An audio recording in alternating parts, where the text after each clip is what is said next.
Hello, my name is Naomi Richardson, and welcome to another episode of the Power Chat YouTube series. Today, I will be having another one on one conversation with Sierra Say on cultivation through leadership and experience. How are you today? I'm good. I'm good. It's a nice Saturday, relaxing, excited to speak with you and help you out. Yes, thank you for joining me. Um, do you want to introduce yourself? Oh, sure.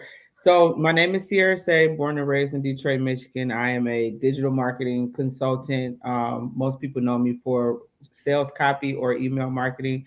If you know what digital marketing is, you know what those things are. If you don't know what digital marketing is, just think of it as every time you see a Facebook ad or you get a promotional email from like maybe Fashion Over or something like that. I help smaller companies and some big companies create the strategies to put those type of marketing assets in the world.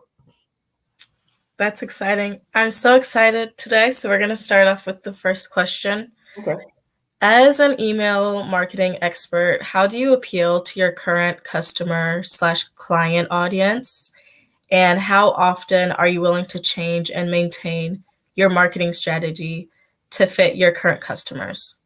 That's a great question. So the first thing is like understanding that this particular client's or my own personal client's needs and wants. So I assess their needs, and that helps me determine what we should be saying in the email or what we should be saying in the ad. When it comes to how long do I keep a current strategy, it's all about collecting data. So one thing in marketing, you never want to make changes based on how you feel. You want to make changes based on what the numbers are telling you. So typically, I'll try a strategy anywhere from 90 to 180 days, just depending on what it's costing us to test the strategy. But 90 days minimum before we make changes. That's great. Can you talk to me a little bit about digital marketing before we go on to the next question? I want to know just like how you got into it, how you discovered it, basically, what's the story? Absolutely. So I went to Michigan State for journalism and advertising. I thought I wanted to be a hip hop journalist. Then I discovered that they didn't make a whole lot of money. I still freelance. I have an incredible amount of bylines that I don't talk about often. But in the midst of figuring out what I wanted to do when it came to writing, I had an advertising class and I discovered copywriting. And then when I discovered copywriting, this had to be probably around 2010, 11ish. The digital marketing boom kind of happened. I noticed I was getting more emails. I noticed, we were seeing more things on the internet. Facebook was still kind of new. I think at that point it was still only for college students.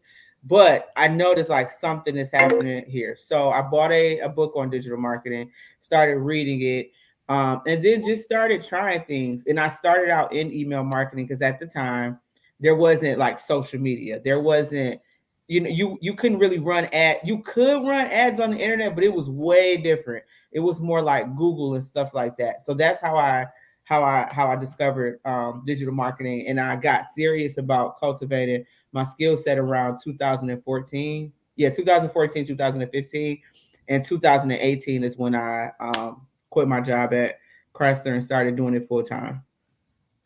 That's great. So, do you feel like digital marketing is your niche? That's What was actually a good like question. what was the process? I'm interested. What was the process from like after quitting your job and pursuing that? Did you face like any bumps? hmm Like what would I need to know. Yeah. So when at the time, because in between all of that, I had two children, right?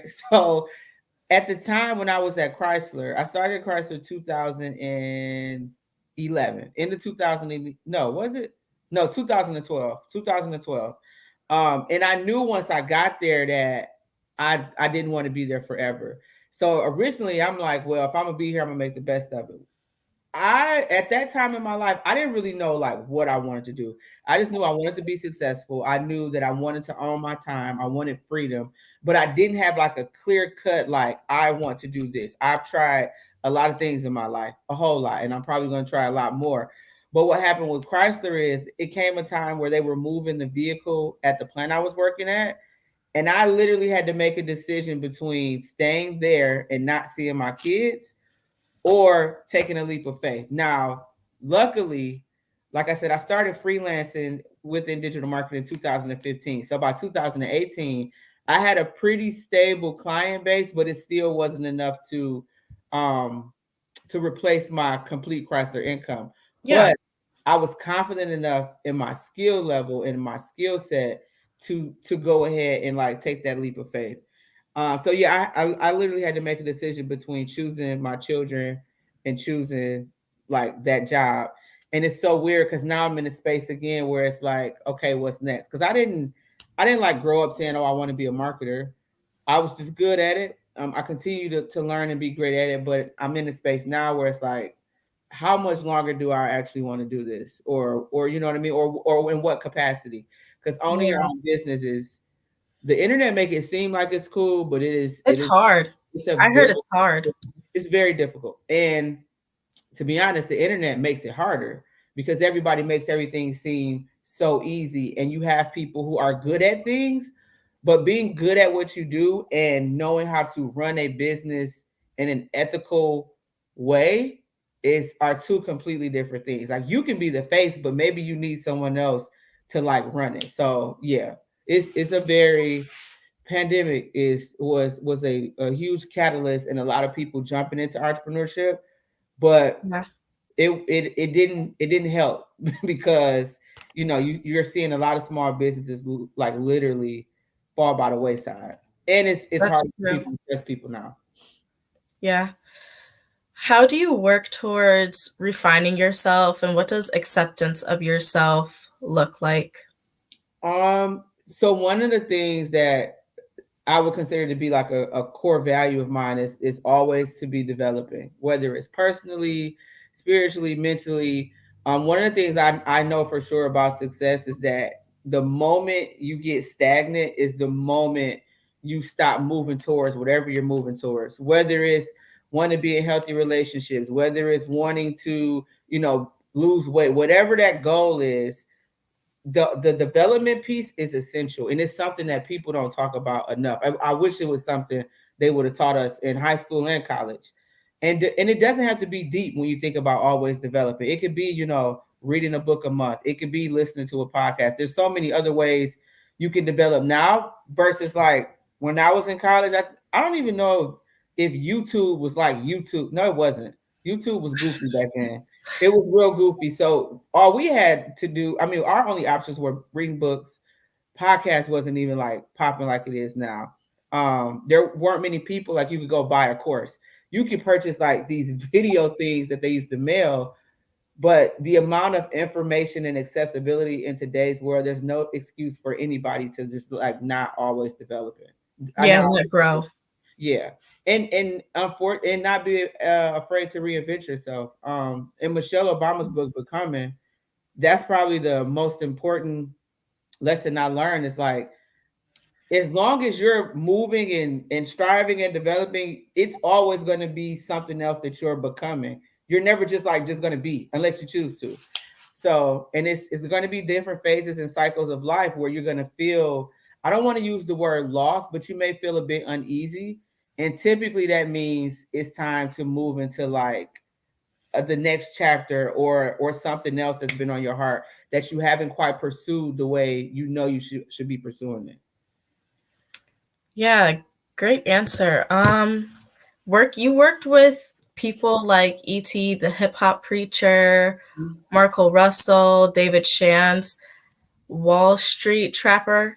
Yeah, all internet guy. Well, ET, I don't consider to be an internet guy, but those other three are if like some of the biggest names when it comes to internet coaching and marketing in the culture.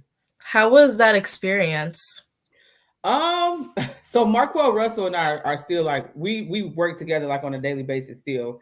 That's like he has been the most genuine individual I've met in the internet influencer space. What I tell people now who are always like, how did you? And I'll be like, one of the things I've learned, be careful who you look up to on the internet because everyone isn't, they aren't who they, perceive to be. At the Yes. end of the day, everybody is a human.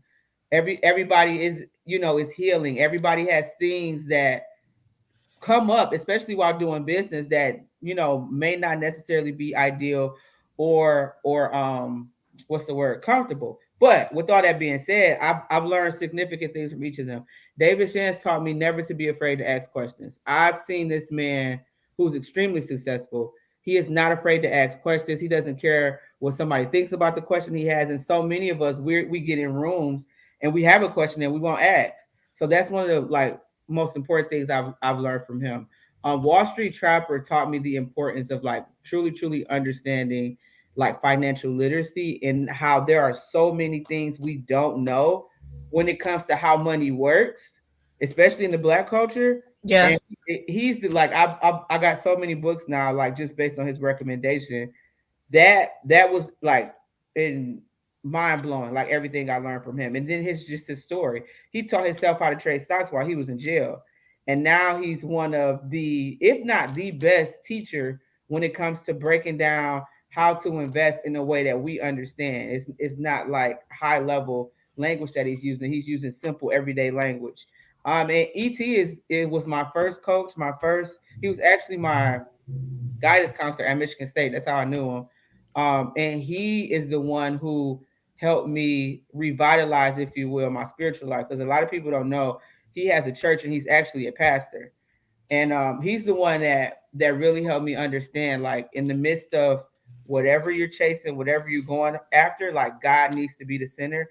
Otherwise, you'll find yourself in a place that you don't want to be in. So yeah, all working with all of them are great. Like they're all great guys, great fathers. Are all of them married? Trap not married. Everybody else great husbands. They also seeing them be faithful to their wives, and seeing them put their families first. In our culture, we don't see that a lot. So yeah, it was a great experience with every single last one of them. That's great. I always ask my guests this question. Mm-hmm. If you were able to talk to yourself 5 years ago, 10 years ago, 3 years ago, it could have been 5 months ago, what is Yeah. something that you would tell yourself? Um, that's a great question. I'm trying to think of what gap do I want to choose. Do I want to choose 5 years, 3 years? Let me see. If I was going to choose 5 years ago, I would have been 31. So 5 years ago, I would have told myself to be more patient. This another thing I hate about the internet is that the internet makes success seem like it's microwavable, and it's not. It's literally a process. And a lot of things, when it comes to, we always think, oh, but well, because I'm good at this, I should be here. But there's so many small details in between And being, steps. yeah, and steps in between, being really good at what you're doing, really great at what you're doing, and then being ready for opportunities that you think you deserve. That pie is can get complicated. So being patient and staying focused on what I know I'm great at. I've never really wavered from my expertise, but I think I did get a little bit impatient, put the cart before the horse a couple times, and it kind of blew up in my face. But yeah, I think the patience is key. I have a sister who is 20, she's about to be 28, and I tell her all the time, you're doing great for your age. Be patient, because you can say you want all this stuff now, and then when you get it, you're not ready for it. You're not gonna do nothing but lose it. So Yeah, I think, that's a whole nother process of forgiving yourself to go back after it. yeah, setting that intention. I feel like that's something that I'm nervous about for my 20s because I'm turning 21 soon. And I'm just like, I feel like I'm in a space where I'm behind, but then other people will be Mm-mm. like, I think you're right on track. No, no, no, And no, no, I no, keep, no. yes, and I'm just like wanting to pursue like certain goals that I have. It's not as easy as as I thought it would be. So I just keep on realizing that like setting intentions and just like understanding how many little steps there are to get to this one goal. Definitely. And I think one thing to keep in mind is so first of all, the notion of being behind is, what's the word? It's just like not true, if that makes sense. Like we all have a divine path. We all have a journey.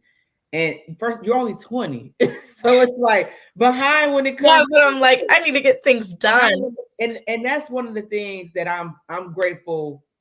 Like my generation, we didn't grow up seeing well off people in their daily lives. Like you, so you guys are Yes. up watching other 20-year-olds, but Who you're are like influencers right, and are taking trips to Dubai for right. like brands, and like they But have like 8.2 million likes on TikTok, and I'm like, what am I doing? no, but see, the unfortunate part about that is like there's no context. Like number one, you don't know who their parents know.